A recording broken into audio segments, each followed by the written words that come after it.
Hi guys, welcome back to the Patriot HQ showroom right here on the Gold Coast at Patriot's manufacturing facilities. Today I'm going to run you through, I think what we're getting asked the most question when it comes to Gen 2. What's your top of the range? Now, for us, it's a pretty simple answer. We don't have a top of the range. Our models are very, very distinctively different when it comes to specifically accommodation. Now, you saw in my last video, I ran you through the fundamentals on Gen 2, where it came from, the why, what they were all about, and we really focused on from the top of the camper trailer all the way down. Today, I'm going to run you through the difference predominantly between the Gen 2 Patriot Campers X1 and the Gen 2 Patriot Campers X3. Now, for the purpose of this video, we've taken the X1N out of the showroom. The X1N is very self-explanatory. With the XO rack that comes with the X1N, it's been designed to put on whatever accommodation that you like up on top or carry any of the toys. I think we're still getting a fair bit of confusion in the market when it comes to really what camper trailer is going to suit your specific needs. And we can really kind of narrow it down to two things. The first question that you're probably going to be asked by a sales representative when you inquire about a Patriot camper, and you ask that question, either what's your top of the range or which one's for me, it's really how many people you're going to be accommodating. That's question number one. The X1 is still our family trailer. It was fundamentally always designed for mum, dad, and young kids. And the X3 came when Sarah and I really started noticing that we were going out and traveling a lot more, just the pair of us together. That trailer's been really received by what we call the grey nomads, my father included. He was very heavily involved in the design. So that's really going to be our first question back to you.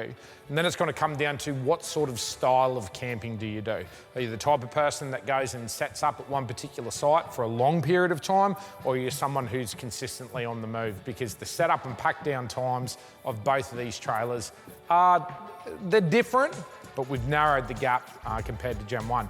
So come with me, let's have a look through the Gen 2 X1 and the X3, and it might actually help you guys make that decision on which one's really going to suit you. I'll talk about the obvious to begin with. Once again, I'll reiterate that really from the box set down, the trailers are very, very similar when it comes to the X1 and the X3. The X3 has a little bit less storage, so you're looking at about 1,850 litres, which we're going to go through in this video. The X1's got more storage, 2,050 litres, but it's much more usable storage. And again, that comes back to packing for the families. You have more chairs, more solar panels, more stuff to take with you. The other big difference you're going to notice between the two is the height difference. Now, dimensionally, when it comes to length and width, they're exactly the same, 3.7 metres long, 1.85 metres wide, but the height is a little bit different to have the ability to fit all of the bedding above the roof in the X1. So you're going to be looking at roughly about 1.95 metres tall on the X1, which we really designed around dual cab utes. And we even used the Land Cruiser Prado really as the basis. We didn't want to be above that roof line, and that's for towing economy. We want to keep everything below the roof line of the tow vehicle, and I'm talking standard vehicles.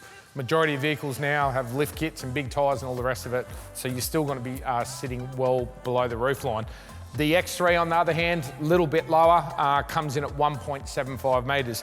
Now, I've actually just noticed we do have, because we have the airbags, these two are set up at two different heights, which we'll adjust throughout this video. So dimensionally, exactly the same, except for the height. So what I'll do right now, I might move the X3 over to the side. I'll just pull it over there, and then we might set up the X1 first. We'll go through that, and then we'll set up the X3, and I'll show you exactly what the difference is between the two Gen 2 models.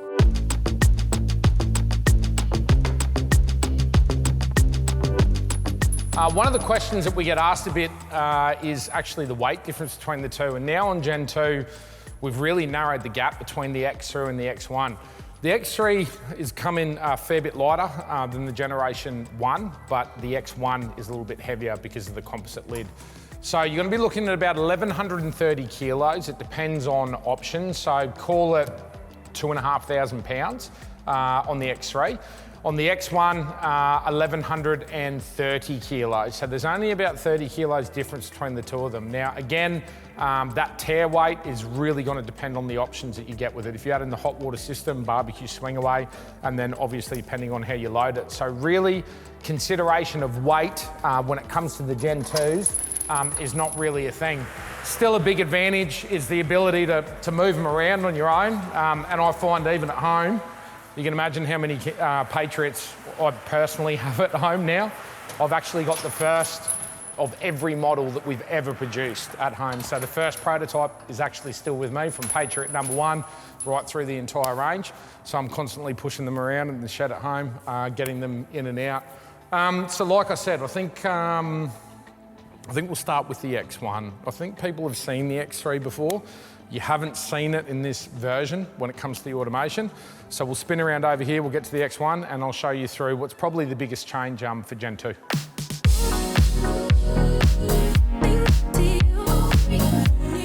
I'll quickly talk about, before we open the X1, the composite lids and kind of where that all came from.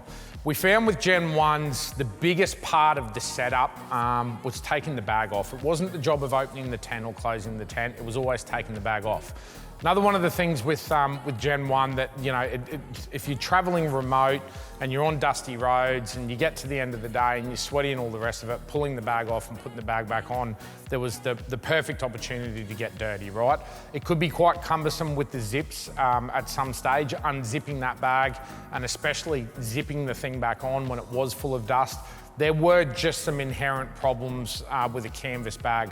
I feel like the company we've really gone to a whole nother level when it comes to design, and it was just one of those things that was not negotiable for us when we come up with the concept of reigniting the X1 with the Gen 2 model. So we've put a massive investment into our composites, as you saw in the last video, all of the plastics and the molds that we put on the front of the trailer. But we've really put a lot of resource, a lot of effort, a big capital investment into tooling, hard tooling here in Australia, and manufacturing, most importantly, the composite lids right here in Australia. So they're an infused fiberglass, they're vacuum bagged as well, which is a real pinnacle, I suppose, when it comes to manufacture of composite material. We also do have foam in the top of both of the lids. There's a couple of reasons for that. Provides a rigidity on top of the lid, but also offers the insulation. You'll see when we get inside, we've thought of things like condensation as well. So we have condensation mats inside of the hard lid. And this has been one of the big parts of testing for us, because we've really moved into materials that we're not particularly familiar with. So we've learnt a lot, we've developed a lot as a company, and I think aesthetically, once again, my team here have absolutely nailed it. I'll be perfectly honest with you and say when we first built the first X1 and we got the new mould in for the lid and we put the lid up on top, there was a compensation that had to happen.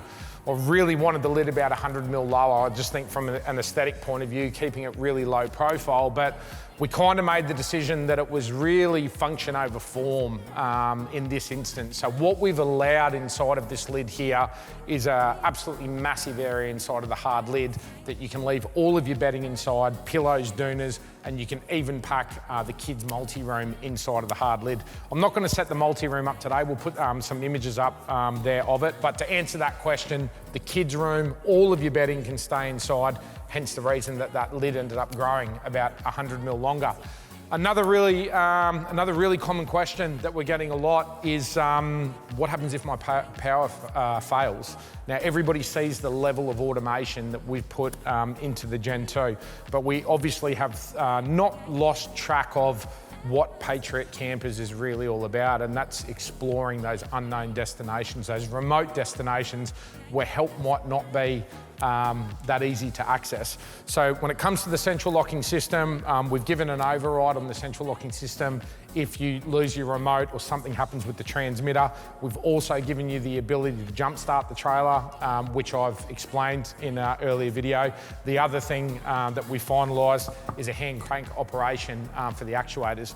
Again, I won't go into detail on this video. Your dealer will run you through that. We provide you all of the tools. It's a matter of undoing these 4 bolts here. There's a couple of steps you need to follow, and we have some tools in here, and I suppose like a jack, getting a spare wheel out the bottom of the car, you can manually operate this lid, lift it all the way up, lift it down. If you're out camping for a week, it's going to take you a little bit longer to set up and pack down every day, but it's completely 100% doable. I'll go through the actuators that we've used when we get a little bit closer. Let's get into it. Let me run you through it. So, big latches, and once again, fingernails, all those sorts of things. Functionality has really been the priority for everything Gen 2. We wanted to keep everything nice and easy that anybody can operate it. I feel like we've really got to a stage with the trailers, with the Gen 1s. It was quite an intense handover process for a new owner, or let's say, for example, you wanted to loan your camper trailer to a friend or family for the weekend. A lot of people got a little bit nervous, oh, they don't really know how to set it up and pack it down. If you watch my Fraser Island series, you saw Brad and Marco and their wives, after watching me for one day, like they're setting up and packing the thing down. And to me, that's really been the biggest win. Now, there's 2 ways of opening the lid. Generally speaking, when I open the lid, when I'm doing my opening, I'll use the rocker switch that's inside here. We'll go into the TVMS and just make sure that we've got the remote on, which we do. So we now have the remote operation on, but the rocker switch is powered. So if I just push on this rocker switch here, you can see that I can operate it this way. Now, once again, for setup, that's generally the way that I would do it. I wouldn't even look for the remote. For pack down, on the other hand, and I do have the remote in my pocket somewhere, on the remote, you have your central locking and then open and close of your lid. On the production models that are actually coming out, this is one of the pre-production models. They are all laser engraved, so you can't really get confused with what's what. But for packing down, I find the remote control is the way to do it, because as you're packing down, you can kind of bump the lid up and down, and you can tuck canvas. You know, when I'm coming down, I can get to here, I've got a little bit of canvas, I can tuck there, I can stop, I can walk around, and I can do all those sorts of actions when I'm opening and closing the lid. Now, with the X1, bit of a trick. I'll stop about right here. With the X1, much easier to set the awning up before you open the tent. So the awning, I find, because of the height, it's worthwhile stopping right here and setting up the awning, which I'll do for you guys today, because I want to show you the interaction between the awning and the hard lid, which is another part of the project that I'm extremely, extremely excited about and extremely proud of what we've accomplished here as a team to get this set up. So once again, if you were 6.5 foot, lift the thing all the way to the top, you've got nice, easy access, yeah? For me, I'm not going to say how high I am, because I don't want to see it in the comments. Come around this side here. Now, once again, guys, same as the last video, I'm just gonna roll with this. We're not gonna cut anything. We're just going to, let me just push this out. We're not gonna cut anything. I'm gonna show you guys exactly how you would do it if you had a Patriot. So put in the rear pole. You can see that we've gone back to an Australian-made canvas awning. The reason for that, we're getting a lot of questions surrounding that. We couldn't get the quality out of the overseas product that we had, and that's really just, it's just that simple. You know, we designed and developed the P-Core awning. Very, very proud of what that product was. I think it was an absolute game changer, and we put a lot of work into the materials, and we put big investment into tooling of that product. But we just couldn't get the quality out of overseas, you know, just the inconsistency in the batches that we were getting over there. And we returned to what we knew best, and that's an Australian-made awning with Australian-made canvas. I still do think for an awning, the hexacore material was more superior, but what I can tell you is longevity of this awning here will far outlast what we were putting with the P-Core awnings. We got the support here of the manufacturer in Australia as well. So if there's any issues that you run into with an awning, there's no issues with supply, you know, consistency of hinge plastic. Say for example, we were having batches there where some hinges were just, for unknown reasons, they were just breaking. Again, the awning by design was amazing. And through our QA processes, there's only so much that we can check until it goes out into real life testing. So it's not an excuse for the owners who experienced issues with the P-Core awnings, if I am to be completely honest in this video. But you know, we do sell a premium product and we want to represent as a premium product. And that's the reason we've gone back to an Australian-made product using Australian canvas. Yeah. In saying all of that, I think the most frustrating part of that whole process with the P-Core awning was right towards the end when we already made the decision to change over and we developed the new awning. We got 100% the consistency out of the product that we wanted. So the last batches of the P-Core awnings that we put out into the market were badass. One thing I did forget to do, just need the little ratchet for the front.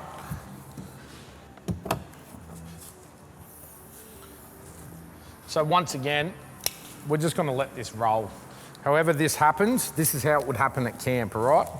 So the big marketing videos and all the rest of it, they are awesome, but I think people really enjoy seeing this in real life.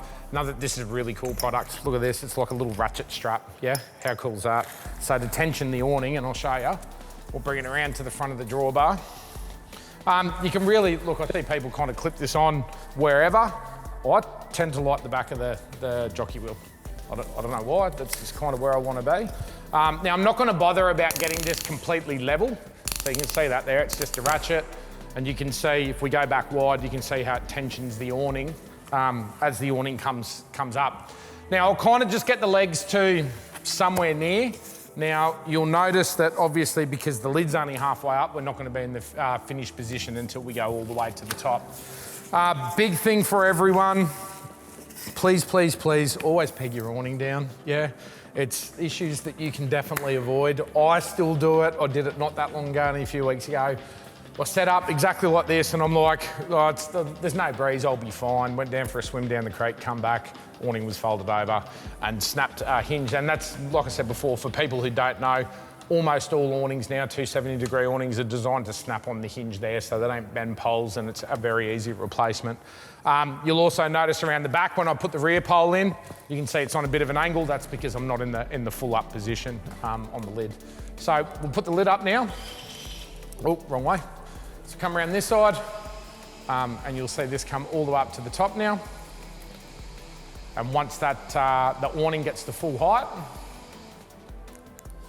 that's it. Nope. Go again, 10-second delay for safety. Okay, so now we're all the way to the top. You can see that sitting nice and straight, or you guys are with me, I'll kind of get this, we won't have to worry about it too much, but I'll get this just a little bit higher so you guys can see what's up when I show you through the rest of the trailer. Tension off that side, and that's the awning done. So the awning is really that simple. Same as in reverse. Now, to open the tent. This is pretty exciting too. You've got a bungee cord which holds all the canvas in. So now you kind of just tuck that away, get that right around the gutter rail at the bottom. And I don't know who packed this up either, so let's see if they've actually done the right thing. Grab on the strap here. Now for me, sometimes you need to, sometimes you don't, but I find if I put one foot up on the tyre, I'll get a bit more leverage. Now you need to use a bit of force with that first pull, but once you get that back pole kind of off the ground, which you'll see here in a sec, get that off the ground, it's light as. Anybody can do this. So from here, I can just pull the tent straight out, and I'll get it out to this point here. Now, there's two operations. For me now, I've kind of got that muscle memory. When I get it out to here, I'll grab from here and I'll click the bow. The other way you can do it again, if you're a little bit shorter, don't have the strength, whatever, you come inside here and we put in this neat little ratchet mechanism on the inside, if you can see that there.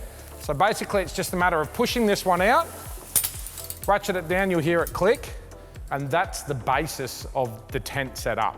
My job right now would be put 4 corner pegs in, yeah? Once I put the 4 corner pegs in, then I can go and tension up the tent.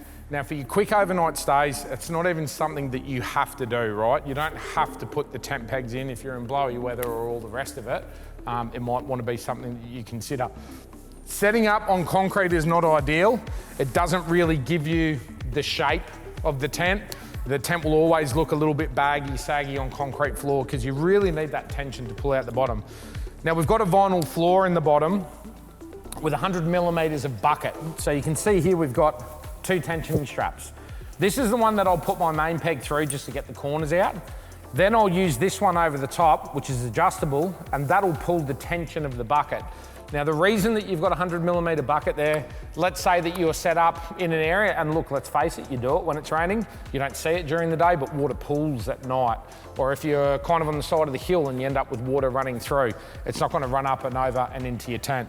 Really cool feature is you can zip out the whole vinyl floor as well. So let's say beach camping, like we were doing on Fraser Island, ideally what you wanna do is before you set the tent back up, you unzip the floor, shake it out, zip it back on, pack the whole tent up. Question that we get asked a lot, if I pack my tent up wet, will inside of the tent get wet? Answer is definitely no. But you have to close up all the windows and doors. So if you're gonna pack the tent up and it's wet, close the windows, close the doors, fold everything back over, and you're good to go. You won't get anything wet inside. Now, we've got 2 tensioners here. So come inside with me. So once I've pegged the tent down, next thing I'll do is just put these corner props in, corner poles. They've got welded pads on the bottom of the floor, so the bottom of the poles don't rub through the vinyl. These are all the additional things that you don't see, and you definitely won't see in majority of the overseas product that kind of comes in. You know, years and years of testing, we look for where things wear out, where things could possibly fail, and we go and reinforce them and strengthen them. Inside of the tent, I'll point out a couple of features. Obviously, Australian canvas. I've spoken about it in a lot of different videos. There is no material on this planet that we have found, and again, going back to when we were doing all our testing, all our development of the P-Core awning, that breathes like Australian canvas, and that's the big advantage of Australian canvas. Australian military still spec all of their construction in Australian canvas when it comes to material products, right? And that speaks tons. It has the ability to breathe, so where that really comes into advantage is condensation, yeah? Especially humidity, you camped out near big water bodies, the heat coming out of, you know, every time you exhale during the night, that heat hitting the cold air causes condensation and gets moisture on the inside of a tent. Now, we can't avoid that, but what we can do is mitigate all of that hot air flowing through the canvas. Now, I did say before that we do have a condensation mat. You'll see on the inside of that, that composite lid, it's a condensation absorbing material. So what it'll do is ensure that when your condensation hits the fiberglass, it's not going to pull and turn into water and drip back down on you, which that's exactly what happens with a product that can't breathe. You'll notice LED lights on the inside. We've got some strategically placed kind of pockets, boots, iPads, keys, phone. Up beside the bed, there's one on either side of the bed as well. There's charging points and all the rest of it. Another big one when it comes to the functionality is the ability for anybody to be able to open and close the bed base. On Gen 1, once again, even sometimes I could struggle with it. If I had the top of the bed loaded, and again, it comes really down to reach. You'll see the bigger guys just reach over and fold the thing over because it used to hinge and swing over here. Now we've gone with a whole new system that we've developed that actually just slides. And it slides on aluminium extrusion and PVC runners. Now the bed is, basically it's a king size. And why we say it's a king size, dimensionally it's not exactly a king size. Where's the latch? This is stuffing me up every time because on Gen 1s, the ladder used to hinge the opposite way. Now, there was a couple of constraints when it came to the engineering, and we actually had to put the ladder on the other side. Every single time I get into a Gen 2 trailer, I'm looking for the latch on this side, and I just can't wrap my head around it. I'll get there. I'll definitely get there. Still got a very similar staircase, and yes, it is a staircase. We don't like to quote that it's a ladder. We did find a lot of, and especially the older couples, A lot of people really struggled with a ladder, you know, with a conventional, you know, ladder that was very steep. Now you can see here in the Gen 2, we've got a grab handle on the side. So really for anybody, whatever shape, size you are, the access up to the bed is really, really simple, really straightforward. Now, generally speaking, you get to about this point here, you'd still have your bed all made up. You'd have your sheet and your doonas and your pillows. You flip this over and fold that back into place.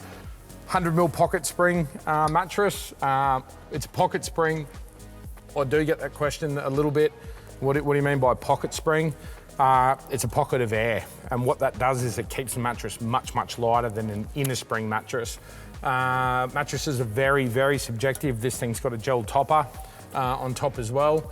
This is by far, and we've done a lot of testing when it comes to mattresses, this is the one that we found the most common response is love the mattress.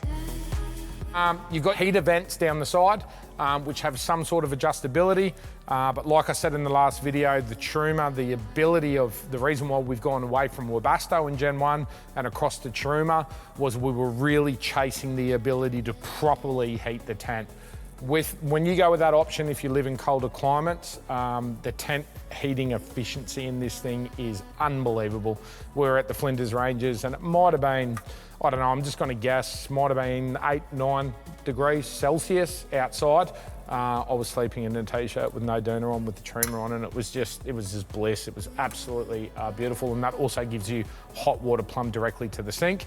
Your alternative is you go with the gas or propane system and that can give you hot water at your sink as well, but you do need to plumb it in and it gives you a shower, but not the ability to heat the tent. I did say it in the last video, it's a massive investment to go with a tent heater. But if you live in cold climates, you plan on camping in the snow or anywhere that's close to those sort of temperatures, I guarantee you won't regret that option. It's a great feature. Midgie-proof screens, you can see how much ventilation you've got inside here. And once again, the ability to put that multi-room off to the side. So that's about the inside of the X1 tent. I'll quickly show you before I wrap this one up. Actuators, so we're using German actuators, very high in cost compared to what we can get from some of the other countries. A lot of smarts built into them, yeah? The biggest one, they have a soft open and close. They obviously have hard limits. They have soft electronic limits as well.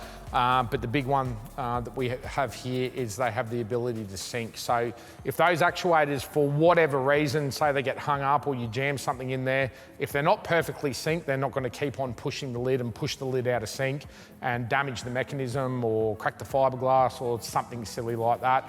But once again, the ability to override that system is awesome. So mechanically, wind it up and down. If you are in a remote location and if the worst was to happen, through all of the testing that we've done 1,500 cycles, I think, on this unit, over 2,000 cycles on the X3 using the same actuator, and haven't seen a failure or any fatigue points. So that's opening and closing the lid every day for the next 5 years. You know, that's a hell of a lot of camping. So I think that's going to put a lot of people's minds at rest.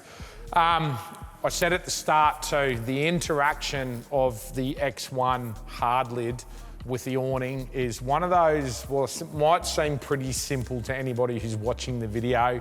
This was one of the biggest challenges that we had right through the development of the new X1, and it really came to the forefront at the end of the project when we were getting to release to market. We did some water testing and we just found that it just wasn't cutting it.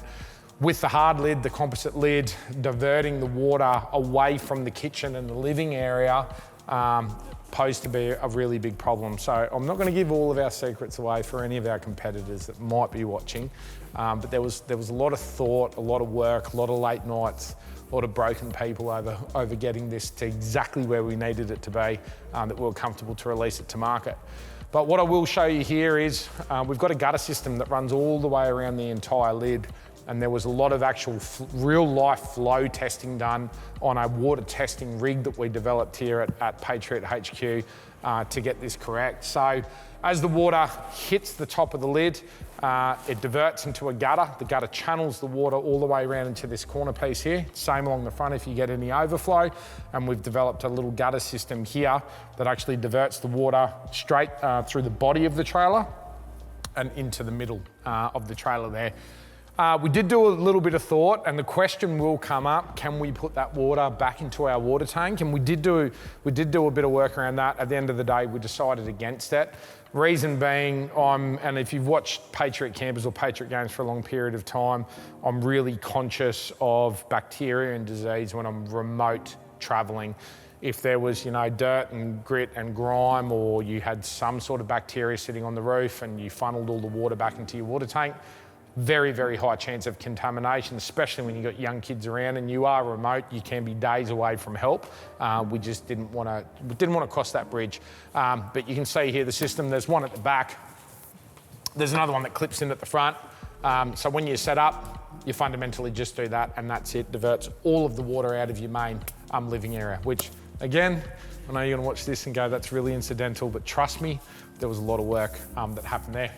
So let's move over to the X3. Come with me, and I'm going to run you through the X3. Now, setup time on the X3, if I was to say on the X1, for me to do that without you guys watching and stopping and starting, I'm just going to pick a number. I reckon fully set up the way that you just saw it, 6 minutes, somewhere around there, and that's not running around like an idiot, breaking a sweat. If Sarah was helping me out, which she does now. So generally speaking, I do the awning, she does the tent. I'm not kidding, 2 to 3 minutes. Maybe we'll do a competition or a video on that later on. Same latches. I'll release this latch here, release the latch on this side. Now, the awning is identical as the X1. Exactly the same coverage, same product, same awning. That awning bolts on either trailer. Obviously, the location is different. Because we don't have the ability of a rigid structure at the awning height, we've still got our original scissor mechanism that we developed a really, really long time ago. So I'm not going to set up the awning. We're close to the wall here. You've already seen it over there. It deploys in exactly the same fashion. Now with the X3, because you're actually going to transfer all of the weight from the center of the trailer in between the two tyres, we're now going to put a lot of weight out onto this side. We're going to drop the stabiliser, yeah? Now with the Gen 2, it's not as important to put the stabiliser down as it was with Gen 1, because now you do actually have the load of the actuators, and you'll see what I'm talking about when I get to open it, that when the ladder comes out, when you open the lid, the ladder actually takes the support because you do have a hard stop on the actuators, i.e. when the actuators get to a certain position on the mechanism, the lid can't push back on the weight of the ladder. And again, that'll make sense in just a second. We would still definitely recommend for stabilisation of dropping the main stabiliser. So we fold that out through the back there. The other thing that this does is when you walk up and down the back, the rear staircase, or you're inside the actual trailer, this way, sorry. I'll wait till this stops. So all you want to do is pretty much just kiss the ground, right? When I fold that weight over and I walk inside the back of the trailer, it stops any rocking inside the trailer. So you'll notice when I go in and out of this thing now with the stabiliser down, and that's it, it's just that one leg, it stays perfectly level. We do get asked the question about, front and rear load when it comes to stabilisation. Any Patriot model can have the tent open and you can live inside or outside of it, connected or disconnected, i.e. you don't need any front stabilisers, you've got no chance of it tipping up. We worked a lot on distributing the load within the chassis. Now I've got the other remote here. X3 still has a rocker switch. Come around this side and I'll show you. I'll just check that that's on. Yep, we're on. Still have a rocker switch, so again, you can open and close it from here if anything was to happen with the remote. X3 is really the product that you want to open and close with the remote, and I'll show you the reason why. A little bit of stop starting when you open and close the X3. that makes it much easier to set it up. Now, once it gets kind of past 90 degrees here,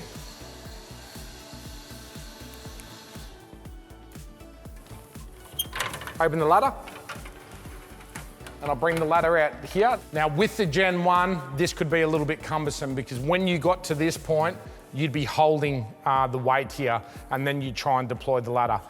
You would have seen, if you've been watching the videos on the Gen 1 or if you own the Gen 1, that you kind of needed to use a little bit of weight.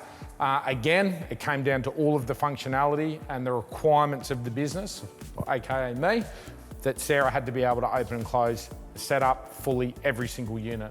X3 has been a vast improvement. The Gen 2 has been a vast improvement over the Gen 1, and I'll show you why in just a sec. I'll just make sure we're going to clear that awning.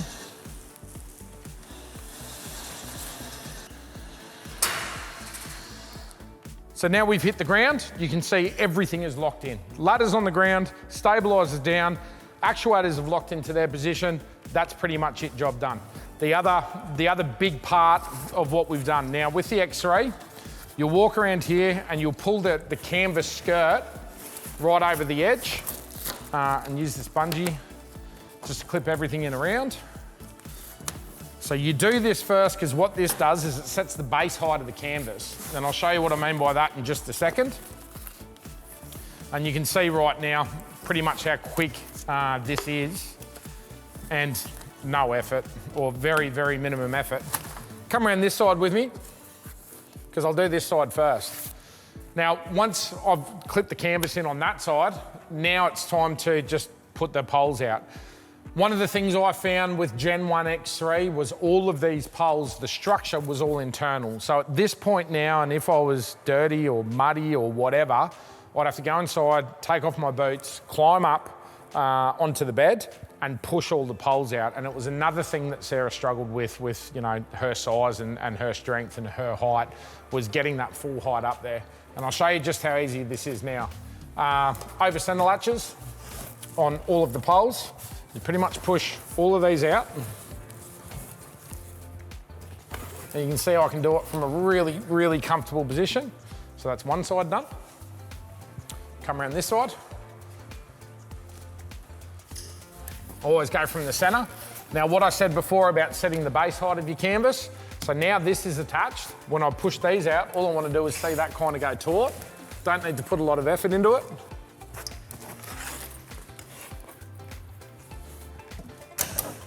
Open the rear staircase, and that's set up, done. Like, okay, take all of my dialogue out of that. How long was that? A couple of minutes. And that is a big advantage on X3.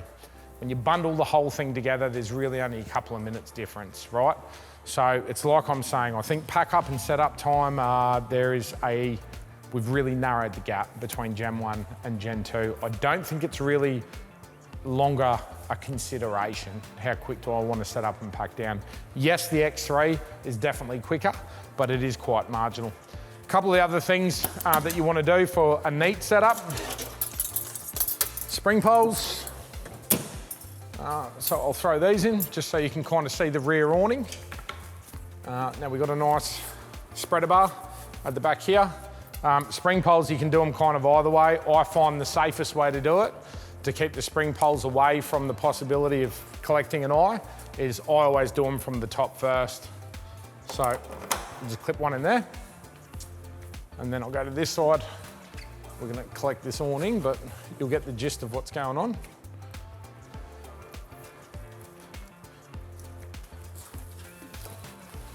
Click this one into here. That clip there's just popped off. These are all magnetic as well, so you can disconnect. You can take the tropical fly off if you wanted to for whatever reason. You can tension them quite easily. And you can see inside underneath here, when it's raining, pretty much from any angle, we always, that spring poles, I never not put them out, always put them out, and in any weather, you can leave this rear window open. You do have the dual purpose of the ladder. Number one is for the additional support for the lid, but I think more importantly, and the reason we originally designed this, even in Gen 1, was to give dual access. Sarah's on that side asleep in the middle of the night, rather than climbing over her, I'd just go straight out this side. You've got a zipper, fly screen on this side, and I'll head straight out. I'll walk around the front and we'll roll this door up and let's have a look inside. I don't think we'll spend a lot of time inside in this video. Once again, I think there's a lot of marketing videos that really give you the good insight into what the interior of the X3 is all about. This is more about the comparison, I think, between the two. But I will actually talk to you guys about storage now. So come inside here and let's take a look. Okay, inside the main tent of the X3, a really great addition to Gen 2 is this bolster here. When you're climbing into bed at night, just somewhere a little bit softer to put your knees. All marine grade vinyl on the interior, and that's for obviously keeping everything nice and clean, the ability to wipe everything down at the end of the day. You do have a double size bed inside here. The mattress is exactly the same as what I explained over in the X1. 100mm pocket spring with a gel topper on top, but you also do have this mat that goes right across, so you can leave all of your bedding set up. This mat goes across here. When you've got your bedding set up, you do the 4 clips up. Just lengthen that one out a bit. You go through, clip all of these in, and all of your bedding stays perfectly intact. So when the lid opens and closes, and then when you get to where you're staying, and we generally do it from the outside, we've got a bit of a routine. Sarah comes in, goes clip, clip, clip. I'm on the outside, I pull that mat back and roll it up, and all the bedding is always there. Now, obviously the big advantage of the X3 is the ability to live inside. A couple of things that I'll point out, you've got a pull-out table in here, meals, laptops, whatever. Seating it's really designed for 2 people. You can put 2 people and 2 younger kids. If an X3 is something that you would consider, if you've got a small family, it definitely works for a family, but depends on the age of the kids, I suppose. Couple of swags on top. You do have the Nexo rack on the X3, so you can load the roof up on the X3. The X1, you don't have that ability. You got a fixed solar panel, so that's something to consider. Then you've got storage. Look, again, I don't think I'll go into all of that. Storage location, access to the fridge, bit of storage there underneath. Inside the tent is probably the thing that I think those people that like the comfort of being enclosed really enjoy with the X3. You can close the door at night, have the ability to be in here away from all of the elements and not think about something coming into your tent in the middle of the night, which I know people, I don't think about that. But I know people definitely do. Now, obviously, inside of the X3, we have all the same design fundamentals that we have inside of the X1. So you are an Australian cooler bar canvas, obviously, the breathability and the condensation, like I've already explained. Trimmer option is also available in the X3. It actually works a little bit better inside of the X3 because it is more efficient, because it's a smaller volume of space inside. Both of the products now have the ability for Red Vision, so you control from the app. You can dim all of the lights. You can jump into bed at night and not think about what you've left on, because you literally pull your phone out, pull the app out, turn things off, on, and same in the middle of the night. Let's say you need to get up, go to the bathroom, for example, you can put lights on and off.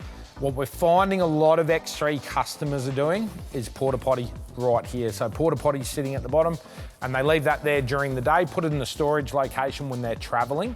Obviously, you don't want a porta potty like kind of banging around inside here, but even in the middle of the night, and we see multiple of our customers do that.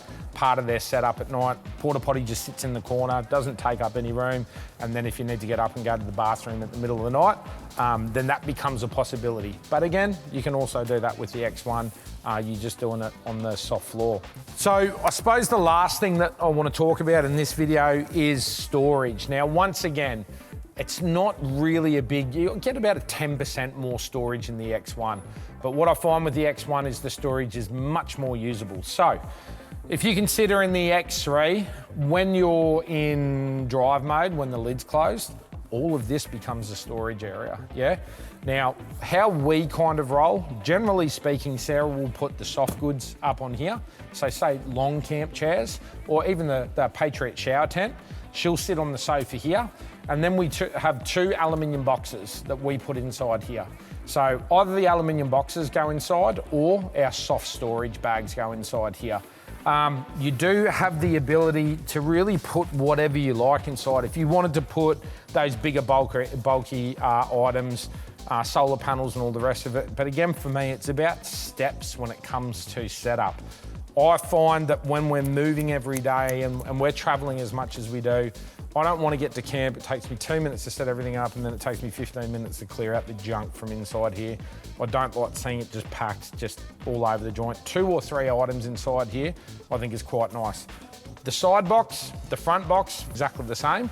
You do have the rear drawer, which kind of replaces the volume of the rear drawer in the X1.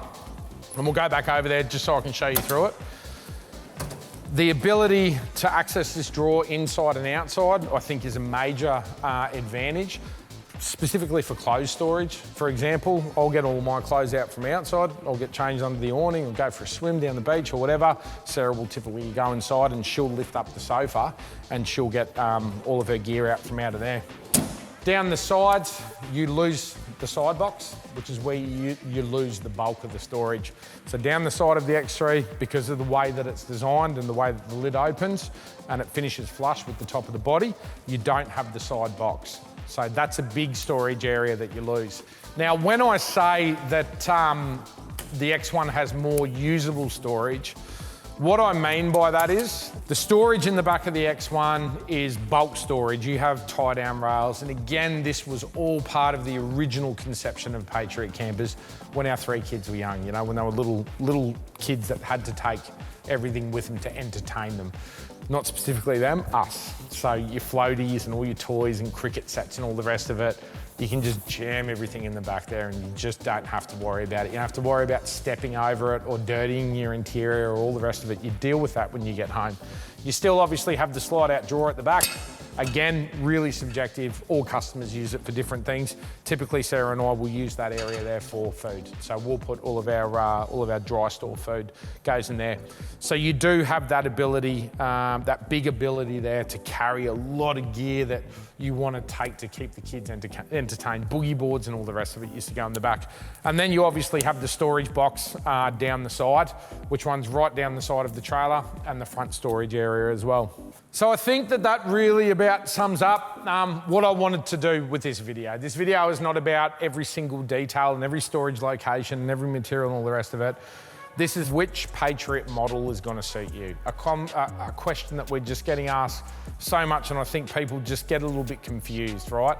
We either get one of 2 people that'll inquire. They either know exactly what they want, they've been following the brand, or they're existing owners, or someone who might be getting into camping for the first time or just discovering the Patriot Campers range.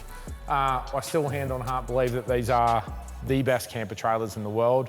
I think that what our product can offer everybody's lifestyle is something completely unique, something a little bit different, a little bit left field. You know, we designed the first X1 almost 10 years ago, and to see what the X1 has evolved into now, and then the rest of the model range. But I think most importantly, I think we've stayed true to the core of what Patriot Campers has always been about, and it's about camping and camping experiences. We don't want to be anything else. We don't pretend to be anything else. It's camping is what our lifestyle is all about. So you really need to pick what might be right for you and your situation, and consider, and especially if you're looking for the family, consider that they do grow up. Like one day they get to that age, and it happens quite quick. So think about the age that your kids are at, what they're going to be doing in the next couple of years. Is the X3 with a double swag or a couple of single swags on the roof the right thing for you? Or do you want to have that real experience, that real family experience of having everybody all together, which is something that I used to love with the X1. Kids would be out in their tent down here, me are probably up in the bed with Sarah, and I'd have my swag in the middle room down there, and those were the best times that we ever had with the Patriot range. So, is there a top of the range in the Patriot Campers lineup? Well, I think definitively the answer is no. You gotta understand what you want from this experience, what you want from your investment, and we'll help guide you in the best way that we possibly can into the product that will hopefully suit you for years to come. And then when you grow out of that one, then Patriot now has some models to take you through some different stages of your camping life. So guys, enjoy, stay tuned for the next part of this series. Last thing I really want to talk to you guys about is just what goes into building a Patriot camper. The materials that we use, the design, the functionality, and I think most importantly, Australian manufacturing capacity. Big pride here for us at Patriot Campers. And I think that's going to answer a lot of questions for a lot of people surrounding Gen 2. So enjoy, look forward to reading everybody's comments. Make sure you drop them in there. Have a look at the Patriot Campers website for any further information. Contact any of our dealers or call the team here right at Patriot HQ. We'd be more than happy to answer any questions. I'll see you in the next video.